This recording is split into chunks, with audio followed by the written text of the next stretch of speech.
अभी हमारे साथ जनसुराज के अध्यक्ष हैं, उनसे हम इंटरव्यू इसलिए करने जा रहे हैं कि जनसुराज की भागीदारी बिहार में सबसे अहम दिखती नजर आ रही है। जो कयास लगाया जा रहा है कि जनसुराज क्या कुछ कर सकती है, जनसुराज 2025 के विधानसभा चुनाव में क्या परफॉर्म करेगी। लोग तरह तरह से लोग कमेंट्स भी कर रहे हैं, लोग अलग अलग तरीके से सोच रहे हैं और हम सर से जानेंगे। हमारे साथ मनोज भारती सर हैं।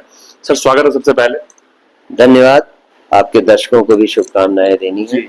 सर लंबे जोड़ने के बाद, एक इंडियन एम्बेसडर होने के बाद आपसे जनसुराज से जुड़े, क्या कुछ मन में ख्याल आया कि जनसुराज से जुड़ें और हम पॉलिटिकल तरीके से और सामाजिक तौर पे काम करें? क्या कुछ सोच में सर आया? जैसा आपको मैंने बताया कि मैं अपने 35 सालों के सर्विस में 25 साल देश से बाहर रहा, 8 अलग अलग देशों में रहा। उस पूरे दौरान जहां जहां भी हम रहे, हम लोग जब भी भारत आते थे और बिहार आना होता था तो ऐसा लगता था कि हम लगभग 100 साल पीछे चले गए। चाहे वो एक सभ्य सोसाइटी का डेफिनेशन हो या एक सोशल बिहेवियर हो या सोशल इंफ्रास्ट्रक्चर हो, हर जगह लगता था कि बिहार कितना पीछे है। दिल में एक कसक हमेशा रही कि काश हम भी इसके बारे में कुछ कर सकते। कई बार कोशिश की अमेचरिश वे में, लेकिन देखा कि जो पॉलिटिकल सिस्टम बिहार में लागू है, उस पॉलिटिकल सिस्टम के मन में वो बात ही नहीं है जो बिहार में विकास को बढ़ावा दे सके। तो ये कसक दिल में हमेशा थी। जो सपना बिहार को बदलने के लिए हम लोग अक्सर देखा करते थे, उस सपने को जब रिटायरमेंट के बाद हमने एक और आदमी के मुंह से सुना, प्रशांत किशोर के मुंह से सुना, तब लगा कि जो हम सोचते थे उसको करने का एक मौका हमारे पास आया है। और जब ये व्यक्ति इतना इसमें अपना ध्यान और एफर्ट लगा रहा है तो इसको मदद करने की कोशिश करते हैं, देखते हैं क्या होगा। अगर हम नहीं कोशिश करेंगे तो आखिर कौन करेगा? अगर बिहार को बदलना है तो कुछ ना कुछ तो करना पड़ेगा, क्योंकि जो सरकारें यहाँ तक थी इतने सालों तक, उनके पास ये कैपेसिटी नहीं है या नहीं रहेगी, क्योंकि उनकी सोच नहीं है ऐसी। केवल यही रीजन था जिससे कि रिटायरमेंट के लगभग 1.5 साल के बाद जब प्रशांत किशोर जी से मिलने का मौका मिला तो हमने उनका साथ देने का निर्णय लिया। और पूरा आइडिया भी यही है कि अपनी पूरी ताकत लगाई जाए और देखा जाए कि जनसुराज कैसे लोगों को ये सोचने के लिए मजबूर करती है कि उनको अगर अपना भविष्य और अपने बच्चों का भविष्य बदलना है तो कहीं ना कहीं उनको अपने पुराने धोखेबाजों का साथ छोड़ना पड़ेगा। बिल्कुल सर, आप जब फॉरेन कंट्री में रहते थे, वहाँ का डेवलप्ड सिचुएशन विकसित, तो जब बिहार आते होंगे, इंडिया जब आते होंगे तो बड़ा अजीब लगता होगा, मतलब कि अंदर में पीड़ा भी होती होगी आपको। जी, मैं एक छोटी सी बात बताता हूँ आपको। What is the difference between a developed and underdeveloped country? Society. एक सभ्य समाज में हर व्यक्ति को अपने अधिकारों की सीमा का पता होता है। उसे यह भी पता होता है कि अगर उसने अपने अधिकारों की सीमा को लांघा तो किसी न किसी दूसरे के अधिकारों का आप हनन कर रहे हैं। समाज बना ही ऐसे है। आप अगर ध्यान दें तो शुरू से समाज इस तरह से बना कि हर आदमी, हर औरत के अधिकारों की सीमा को आइडेंटिफाई किया गया और उसी के लिए नियम बनाए गए कि आप इस नियम का पालन करेंगे। वो केवल आपके अधिकारों की सीमा बताता है। सभ्य समाज में ये होता है। बिहार में इतने सालों के मिसगवर्नेंस के कारण, अराजकता के कारण, कानून व्यवस्था की कमी के कारण लगभग हर आदमी, हर औरत अपनी उस अधिकारों की सीमा को भूल गया है। चूंकि पिछले 35 सालों में उन्होंने देखा है कि कोई दबंग, कोई गुंडा, कोई माफिया आकर उनके अधिकारों को मारता रहा है। कभी कोई आपके घर में घुसकर आपको परेशान करता है, आपके ऑफिस में, आपके दफ्तर में लोग बहन की शादी करने के लिए शोरूम के शीशे तोड़कर सोफा और कारें उठा लेते हैं। ये क्या है? ये अराजकता के साथ साथ आप अपने अधिकारों की सीमा को लांघ रहे हैं। आप आदमी नहीं, आप राक्षस की तरह काम कर रहे हैं। सर, इंडिया जैसे ब्रिलियंट कंट्री, लोग इतने ब्रिलियंट होते हैं इंडिया के, इंडिया की चर्चाएं पूरे वर्ल्ड में होती है कि लोग इतना ज्यादा आगे हैं, स्वामी विवेकानंद की ये धरती रही है, तो इंडिया को इतने 100 साल के पीछे ले जाने का क्या चक्कर था सर? और ये लोग जो है, कौन जिम्मेदार है इसके लिए? जो जिम्मेदार लोग हैं वो हमारे पॉलिटिकल लीडरशिप के अलावा और कुछ नहीं है। अगर पॉलिटिकल लीडरशिप स्ट्रांग हो जाए, अगर पॉलिटिकल लीडरशिप निष्पक्ष और ईमानदार हो जाए, अगर पॉलिटिकल लीडरशिप करप्शन फ्री हो जाए, तो समाज को रास्ते पर लाना कुछ मुश्किल नहीं है। यहां तो लोगों ने ऊपर से जो भ्रष्टाचार शुरू किया, उसको देख देख कर नीचे का हर आदमी इतना भ्रष्ट हो गया है कि अपने अधिकार क्षेत्र में उसको जहां तक जाने को मिलता है वो वहां तक जाने के लिए तैयार है, इर्रेस्पेक्टिव ऑफ द फैक्ट कि वो अपने अधिकारों की सीमा को कहां कहां लांघ रहा है। इसकी शुरुआत ऊपर से होती है और इसका खात्मा भी ऊपर से ही होगा। आप ये एक्सपेक्ट नहीं कर सकते कि 10 जूनियर इंजीनियर को अगर आपने सस्पेंड कर दिया या डिस्चार्ज कर दिया, इससे करप्शन रुक जाएगा। ऐसा कभी संभव नहीं है। वो जूनियर इंजीनियर इसलिए पकड़ा गया क्योंकि उसको अपने बॉसेस की शरण नहीं थी, या वो अपने बॉसेस से सही इक्वेशन पे नहीं था। नहीं तो उस चेन में लगभग हर आदमी उसके दिए हुए पैसे का भाग लेता है।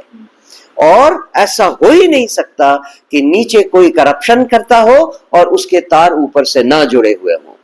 इसीलिए अगर करप्शन को कंट्रोल करना है, अगर समाज में ये न्यायोचित व्यवहार लाना है, तो इसका एग्जाम्पल ऊपर से ही सेट करना पड़ेगा।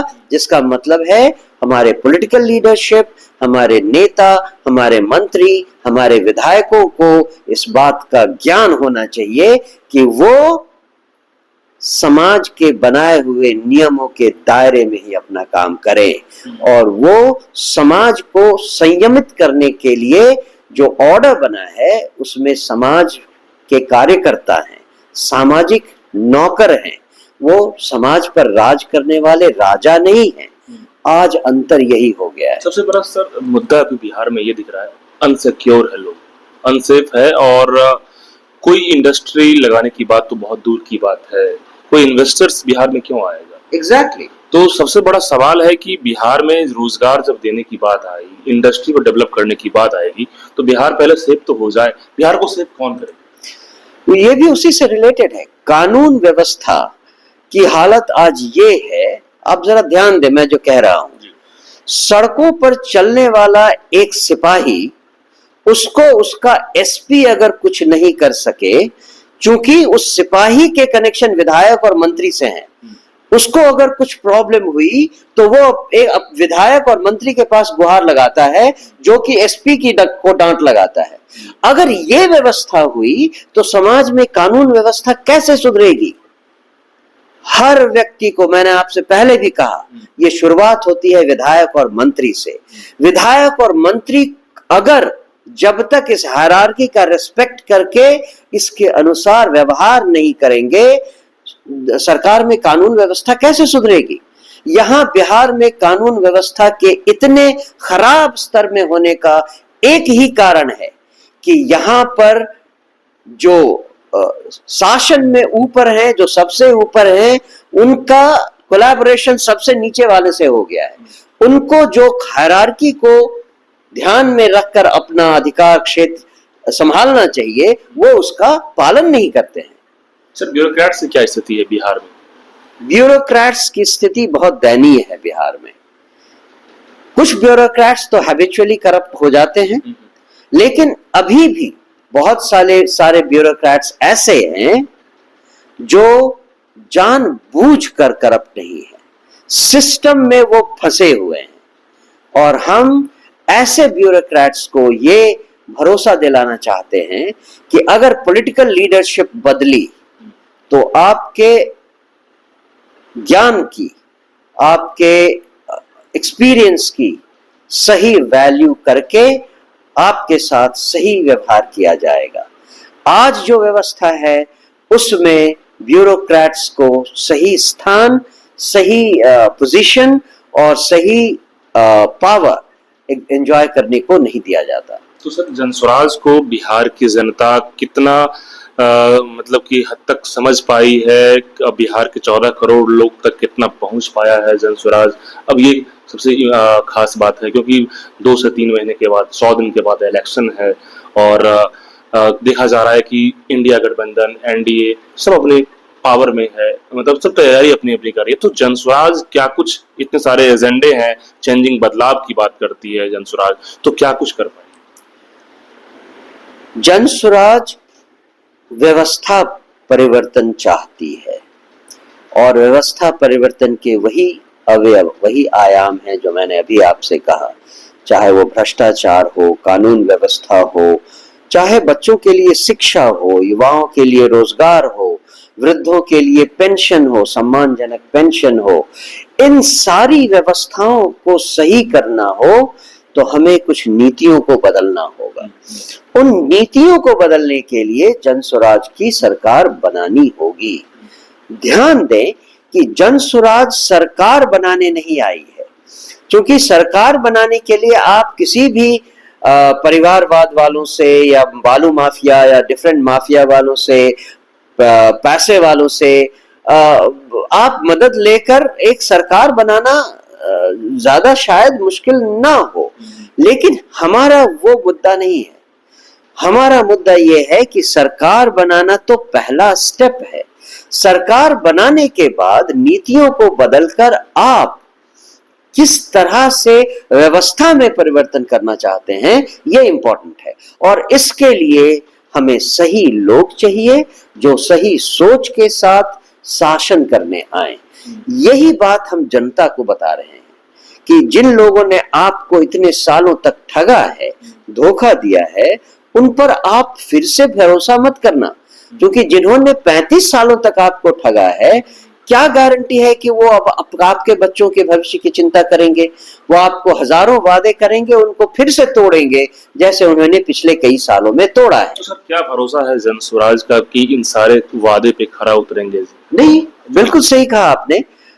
बात ये नहीं है कि आप जनस्वराज पर भरोसा करें, हम उन्हें ये समझा रहे हैं कि आपकी बदहाली का कारण क्या था, और अगर आप उस बदहाली के कारण से को देखकर उससे निकलना चाहते हैं तो आपको कोई ऑल्टरनेटिव चाहिए। जनस्वराज आपको वो ऑल्टरनेटिव प्रोवाइड करती है, लेकिन ये सोच लेना और ये भरोसा दिला देना कि आप हम पर भरोसा कीजिए, हम सब कुछ सही कर देंगे, ये हम ऐसा क्लेम नहीं कर सकते। लेकिन ऑन द अदर हैंड हम ये कह सकते हैं कि आपने जिन जिन पर भरोसा किया उन्होंने आपके भरोसे को तोड़ा है। अगर आप चाहें तो एक नए पार्टी पर भरोसा करके देखिए जिसने आपको कभी धोखा नहीं दिया है, क्योंकि उसने आपके साथ कभी काम नहीं किया है। एक बार उन्हें टेस्ट तो करके देखिए। ये उस नए मेडिसिन की तरह है जो मार्केट में आया है, जिसके एश्योरेंस की गारंटी, जिसकी एफिकेसी की गारंटी तो नहीं है, लेकिन शायद वो पुराने दवाओं से, एक्सपायर्ड दवाओं से 20% 30% पॉसिबिलिटी रखता है कि वो आपकी बीमारी को दूर कर देगा। तो सर, ये अल्टरनेटिव को 100 दिन में 14 करोड़ की जनता, क्या लग रहा है कितने परसेंटेज तय करेगी? जी, पिछले उपचुनावों की मैं आपको याद दिलाता हूं। 2 अक्टूबर 2024 को पार्टी का गठन हुआ था। 1 नवंबर 2024 को पार्टी का अपना चुनाव चिन्ह मिला था। 11 नवंबर को चुनाव प्रचार बंद हो गए थे। उसके बीच में दिवाली भी आई, छठ भी आया। वर्चुअली 8 या 9 दिन के चुनाव प्रचार में 10% वोटर्स को जनस्वराज का चुनाव चिन्ह, स्कूल का बस्ता समझ में भी आ गया था, याद भी हो गया था।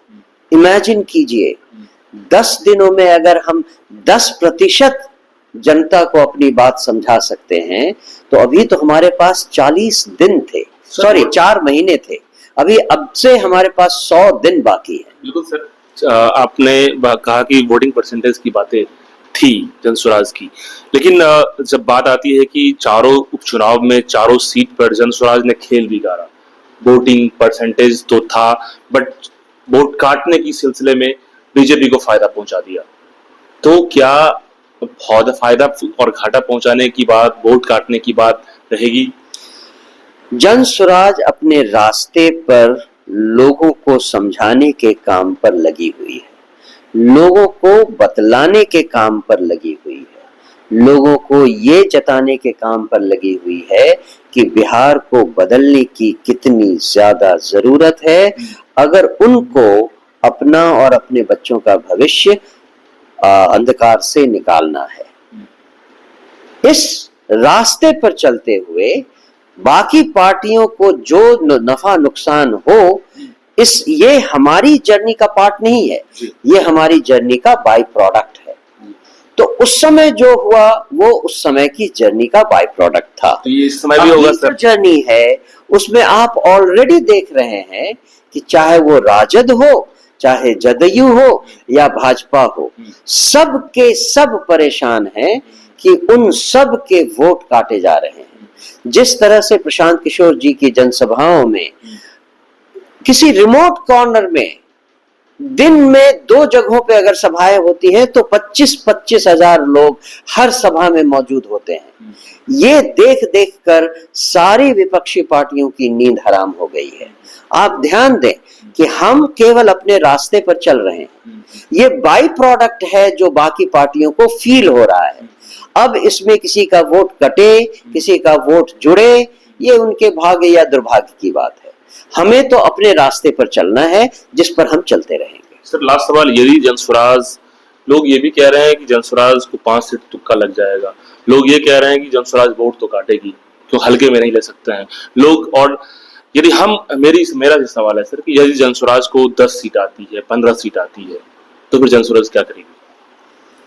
आपने सवाल थोड़ा इनकम्प्लीट पूछा है जी।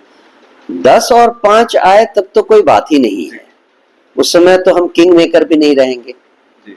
और प्रशांत जी ने कहा ही है कि इस चुनाव में या तो हम अर्श पे रहेंगे या फर्श पे रहेंगे। बिल्कुल रह सकते हैं, 10 सीट और 15 सीट में किंग मेकर नहीं, हम तो उसको नहीं मानते हैं। वो 2 चीजें हैं। जनस्वराज ने हमेशा से कहा है कि हम कोई प्री पोल या पोस्ट पोल अलायंस नहीं करने वाले हैं। उसका कारण समझिए, अलायंस वो करते हैं जो शासन में आने के लिए मरे जा रहे हैं। हम शासन में आने के लिए नहीं पॉलिटिक्स कर रहे हैं, हम तो बिहार की व्यवस्था बदलने के लिए पॉलिटिक्स कर रहे हैं। इसीलिए अलायंस तो हमारे डीएनए में ही नहीं है। इसीलिए प्रशांत जी ने कहा या तो हम अर्श पे रहेंगे या फर्श पे रहेंगे। अगर फर्श पे रहे तो हम चुपचाप 5 साल और मेहनत करेंगे लोगों को और जगाने के लिए, और अगर अर्श पे रहे तो जनता को वो करके दिखा देंगे जो आज तक उन्होंने अपनी जिंदगी में कभी देखा नहीं होगा। मतलब अगेंस्ट में ही रहेंगे हम तो हमेशा ही अपनी राह पर चलेंगे, सरकार के अगेंस्ट में ही रहेंगे। सर इससे आप कह रहे हैं अगर सरकार नहीं बनाए तो सरकार के अगेंस्ट में रहेंगे। लेकिन सर जब बात आती है 10-15 सीट की, बहुत ही इंपॉर्टेंट भूमिकाएं होती है बिहार की राजनीति में, हमारे लिए वो इम्पोर्टेंट नहीं है। जैसा मैंने कहा, अलायंस वो करते हैं जो शासन पाने के लालसा से, लोभ से आते हैं राजनीति में, मंत्री पद और एग्जैक्टली हम उस कैटेगरी में नहीं आते हैं, हम उस तरह की पॉलिटिकल पार्टी नहीं है। इसीलिए अलायंस तो हमारे कंसिडरेशन में कहीं भी नहीं है। लास्ट और फाइनल सवाल है कि जनस्वराज का जो लगातार व्यवस्था परिवर्तन की बातें कही जा रही है कि सरकार में आना ना आना इम्पोर्टेंस अभी नहीं है, ये है कि व्यवस्था परिवर्तन करने वाली बात। तो व्यवस्था परिवर्तन यदि इस बार कुछ कमी रह गई या इस बार पूरा फोकस्ड आप लोग नहीं हो पाए तो 2030 टारगेट होगा फाइनल? नहीं, वो तो निश्चित ही होगा। इस बार अगर जनता को हमारी बात समझ में नहीं आई तो ये उनका दुर्भाग्य है, क्योंकि उन्होंने अपने बच्चों को, अपने आप को 5 साल कम से कम और भी अंधेरे में ढकेल दिया है। तो अगर जनता नहीं समझ पाई तो हम उसका दोष अपने आप को देंगे कि हम में वो काबिलियत नहीं थी कि हम जनता को समझा सके, और हम 5 साल और मेहनत करेंगे। बहुत बहुत शुक्रिया सर बात करने। धन्यवाद। बिल्कुल, मनोज भारती सर हैं जनसुराज से अध्यक्ष, और सर विस्तृत तरीके से बात कहे और बहुत ही बुनियादी तौर पर उन्होंने बहुत बारीकी से बातों को कहा है कि जनसुराज क्या कुछ करने वाली है, जनसुराज क्या कर रही है और 2025 की विधानसभा में क्या करेगी। फाइनली सर ने बिल्कुल अच्छे तरीके से ब्रीफ कर दिया। आप तमाम लोग क्या सोचते हैं कमेंट बॉक्स में बताते जाइएगा। बहुत बहुत